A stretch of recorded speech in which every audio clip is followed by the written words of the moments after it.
Hello guys, আসসালামু আলাইকুম। Smart cooking house থেকে তোমাদের সকলকে জানাই আন্তরিক শুভেচ্ছা ও অভিনন্দন। আশা করছি তোমরা ভালো আছো। আমিও তোমাদের দোয়া ও আল্লাহ তাআলার রহমতে অনেক ভালো আছি। চলে আসলাম আরেকটি নতুন রেসিপি নিয়ে। আজ আমি পটল ভাজি করব।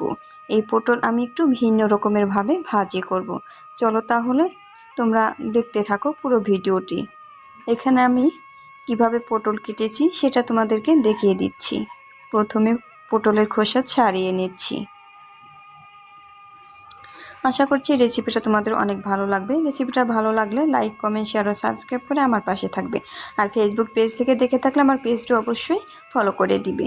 তো যেভাবে দেখতে পাচ্ছ আমি এইভাবেই সবগুলো পটল কেটে নিয়েছি।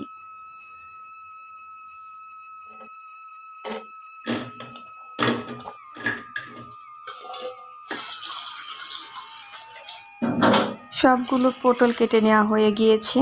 এবার পানি দিয়ে পটল ভালোভাবে ধুয়ে নেব। ধুয়ে নিয়েছি। এবার কাটার পরে পটল দেখতে কেমন হয়েছে সেটি তোমাদেরকে দেখিয়ে দিয়েছি। এবার স্বাদ মতো লবণ, সামান্য হলুদ গুঁড়া ও মরিচ গুঁড়া দিয়ে পটলগুলো ভালোভাবে মেখে নেব। আর এখানে আমি 3 রকমের করে পটলগুলো কেটে নিয়েছি। তোমরা চাইলে যে কোনো একভাবে কেটে নিতে পারো। মাখা হয়ে গিয়েছে। এবার তেলের মধ্যে পটলগুলো ছেড়ে দিয়ে হালকা করে নেড়ে চেড়ে নিব। খুব জোরে নেড়ে নেওয়া যাবে না।